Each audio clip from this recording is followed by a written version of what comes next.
We don't have county government in Connecticut. We're actually 169 unique towns. I often say 169 little fiefdoms. And so, we are an older state. We certainly love the fact that we try to keep Connecticut, but we also know that we are in the middle of a housing crisis. And it's unfortunate because we felt that the governor's office certainly participated in the negotiation of the bill. But unfortunately, when we got down to it, there was a lot of political pressure against housing, and it was really from one section of the state. And it wasn't a large group of people, but it was certainly a loud group of people, as you often find. Some people call them NIMBYs, not in my backyard. I consider myself a YIMBY, yes, in my backyard. And we know that we are going to get it across the finish line, but I think there was a lot of political forces at play in this. What was the substance of it? Is to reduce zoning restrictions?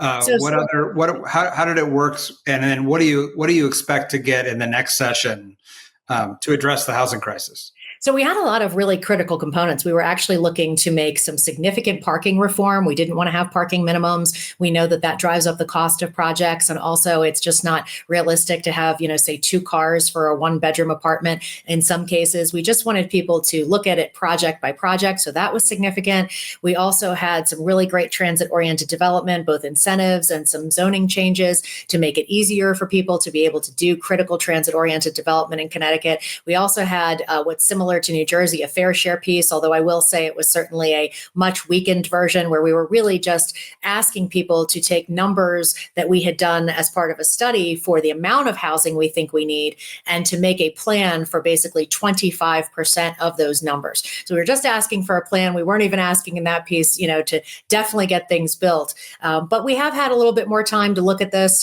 through this process of the bill getting vetoed. And the hope is that we are able to hold on to the most critical portions of the bill while also actually expanding what I would call the carrots and the incentives to build.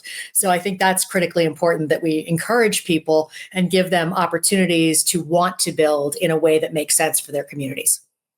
You've also looked at the commercial vacancies that we're seeing and looked at adaptive reuse and other policies. What other strategies are you looking at to address the housing challenge? Well, we certainly need to look at, these mixed use buildings where you might have retail on the ground level and then above it you would have housing. That's obviously one of the good strategies that everybody employs. And in my own district, I've seen that in the part of the district I represent, Canton, there's this adorable town, Collinsville, sort of subset of the larger town. And in Collinsville, they've used that form-based code that came out of California really in a great way. But unfortunately, again, it's sort of been town by town. So we're trying to help towns really move forward. There's a great project that's happening in the other part of my district, which is called Avon. And this wonderful group, Beacon Communities, is coming in. It'll be 176 affordable units, some at 80% AMI, some at 60% AMI.